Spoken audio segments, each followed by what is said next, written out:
A good evening to you all and welcome to the English News Bulletin. We trust you've had a fulfilling Sunday. Now let's begin with the headlines. On Monday in Kigali, over 1,200 participants from around the world will gather for a 4-day international conference.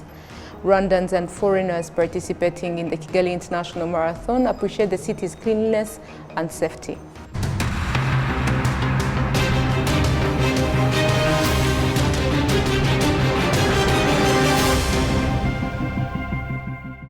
My name is Olive Nete. Welcome to the news in details. Now on Monday in Kigali, over 1,200 participants from around the world will gather for a 4-day international conference. The event aims to tackle the challenges of internet inaccessibility faced by 1/3 of the global population and to ensure that people can access and use the internet in languages they understand. Take a look. Matthew Adams, a Canadian professor, is visiting Africa for the first time, especially Rwanda. He was pleased with the quality of the internet in Rwanda, although he mentioned experiencing some connectivity issues when traveling a bit further from Kigali. Emmanuel Nijena, an entrepreneur in Kigali, also acknowledges that the internet is crucial for his work. In the city here in Kigali, I haven't had many issues with the internet. It's been using my cell phone that I brought just from Canada, connected to the networks very well here, and it seems quick. As we moved out into more of the rural communities, I was losing connections there, and it was a bit more difficult. But most of the places we've been staying have had good internet, but when you're out in the community, it becomes a little bit more challenging in some of the spaces we've been. We are a business that connects buyers and sellers, and in real fact it means that buyers might be on a different continent and sellers might be in Rwanda, and for them to connect, to transact, or to even communicate at all, the medium is internet. What connects them is internet. So when internet is slow, it means people can't upload either the plots, houses, or cars. Ultimately, it means that also the potential buyers cannot see what is actually on the market. Despite this, 1/3 of the world's population still lacks internet access. One significant reason for this is that the internet often uses languages they do not understand well.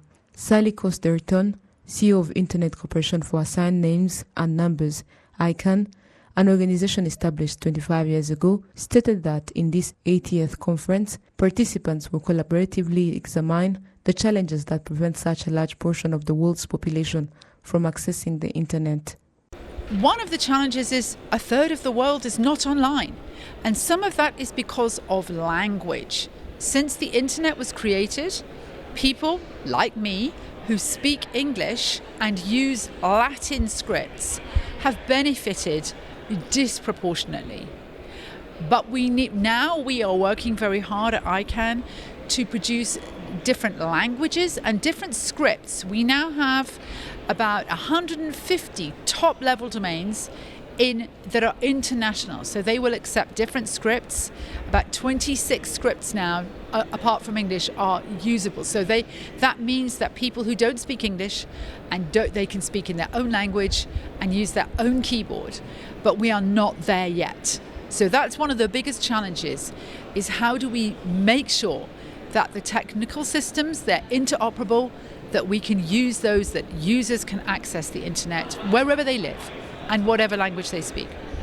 The conference will be attended by academia, policymakers from various governments, civil society members, and business communities. They will have a unique opportunity to engage with leading figures in internet governance on key issues such as the future of domain name system, global internet security and stability, and promoting internet access and inclusivity in Africa.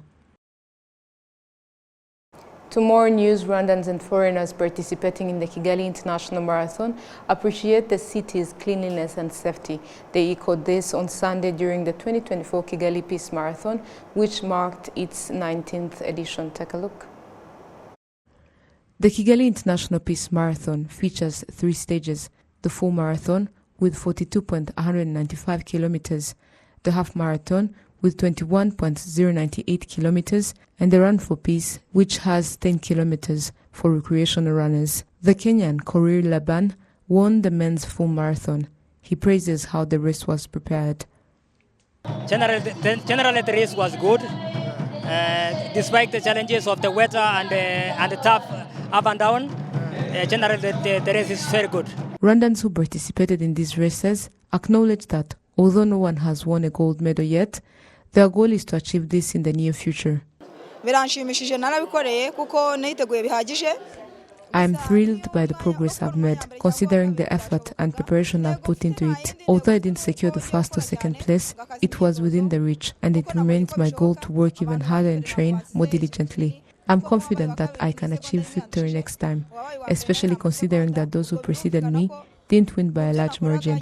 The second place finisher was only a second ahead of me, and the first place finisher also won by just a few seconds. I'm determined to work tirelessly so that the flag of my nation can be raised in triumph. Even compared to those who came before me, there isn't a significant difference, not even 1 or 2 minutes. It is very possible to win if you train well. The Run for Peace, a race for non-professionals, did not attract a large number of participants. Those who did participate shared that, besides being a sport that helps them maintain their health, they appreciate the Kigali city administration for establishing excellent sports infrastructure. Foreign participants also praised the beauty of Kigali. It was great. It was a little hilly, but the 10K wasn't as hilly as the half. The roads were clean and wide, and it was a really nice run. Actually, there was more shade than I thought, too. So that was a nice surprise. Competition is good, good prepared, good fun, everything is great. This is my 30 half marathon. The Marathon Federation notes that participation in the Run for Peace is increasing daily, providing a valuable opportunity to spread the message of peace embodied by the Kigali Peace Marathon. Although Kenyans took the first place in this competition, the Minister of Sports, Munyangajoro Mimosa, observed that the performance of Rwandan athletes is promising and gives hope for even better results in the future. This is the first time we've seen many athletes from Rwanda participate and win in the full marathon, as well as in the men's and women's half marathon categories. This achievement marks a significant improvement from last year. It appears that this year there was increased effort from the athletes themselves, support from the federation, and assistance from the ministry. With such progress, there is confidence that with continued efforts and support, Rwanda could potentially aim for first or second place in the full marathon next year. Overall, participants in the 19th Kigali International Peace Marathon came from 35 countries, including Canada, Denmark, Poland, Singapore, Nigeria, and others. Statistics reveal that 10,183 individuals registered for the event, with 4,001 being foreigners, and the remaining 6,182 comprising both Rwandans and foreigners residing in Rwanda. Now to other matters, local residents at Mukunguri in Kamonyi district of the southern province say they are happy about the fact that factories and processing plants have been increasing rapidly, improving their livelihoods by providing employment and processing their agricultural produce. 6 rice processing plants have recently popped up in the area, one of them now going to expand its operations to produce animal feed with an extra investment of 2 billion Rwandan francs. Executives at the factory expect to begin selling their animal feed in December this year. Very good news for farmers in Kamonyi that have been struggling to get feed for their animals. The very first rice processing plant at Mukunguri was constructed just 12 years ago, and it is now to also produce as much as 1-2 of briquettes every hour, used as an eco-friendly fuel source in cooking stoves. Another maize and rice processing plant in the area is now able to meet as much as 30% of the animal feed demand in Kamonyi district. To other matters, the town of Kinigi in Musanze district of the northern province now has a bustling arts and crafts sector focusing on locally made artifacts and other products, spurred on by the extremely popular tourism sector there because of the Volcanoes National Park and its gorillas. famous worldwide and continuing to draw tourists from all parts of the globe. Made in Rwanda products are very popular, and business community at Kinigi has found that coming together in cooperatives and associations is very effective in development. The hospitality sector is also prospering, featuring both unique and top-tier hotels in the area. Women have been benefiting a lot from the demand of Made in Rwanda products, with most of the creators of such products female. Former poachers also now make a living protecting the animals they once hunted, having come to the realization that they stand to gain much more by protecting the environment instead of destroying it.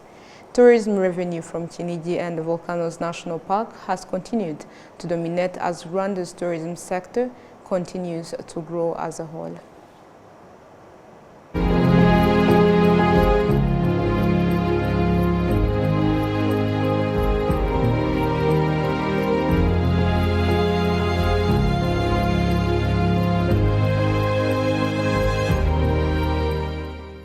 To matters related to commemoration activities, executives and employees at the Mumayanje Rice Company in Bugesera district of the Eastern Province have held a commemoration event to remember the victims of the 1994 genocide against the Tutsi and vowed to work with organizations of genocide survivors to deal with the challenges the legacy of the genocide left behind. We have more details. The commemoration event began with a visit to the Nyamata Genocide Memorial Site, the final resting place of the bodies of more than 45,000 Tutsi who were killed in the different parts of Bugesera district back in 1994. Next, the executives and employees of the Mayanje Rice Company visited the families of genocide survivors and provided them with cows as part of the Girinka program. I am happy that you have provided me with a cow, and when the time comes, I too will provide a calf to others. I really needed it to get milk and manure, and I believe that is understandable. The executives and employees of the Mayanje Rice Company say they will continue to support survivors in dealing with the consequences of the 1994 genocide against the Tutsi. It is very helpful because it gives the opportunity to support them as a company, helping them to understand that the factory is making a positive contribution to their situation. It's true that the Agaciro Development Fund deals primarily with investment, boosting economic development in the country and the people's social welfare. We want the fund to grow while improving the social welfare of local residents.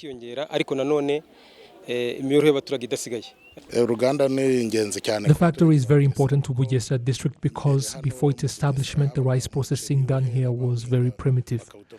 Now the company buys the rice from them at a good price and does all of that for them, resulting in very good quality rice. So much so our rice is far more popular here than rice from Tanzania. Even local retailers say they will only sell our rice because that is what their customers want. We have worked with the rice farmers for 12 years now and never had any problems with them.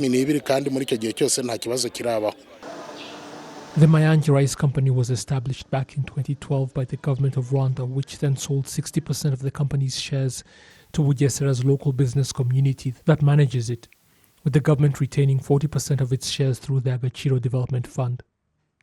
And the story brings us to the end of tonight's bulletin, but before we wind up, an overview of our top stories. On Monday in Kigali, over 1,200 participants from around the world will gather for a 4-day international conference. Rwandans and foreigners participating in the Kigali International Marathon appreciate the city's cleanliness and safety. On the international scene, artificial intelligence image generators can mimic artists' styles, threatening their livelihoods.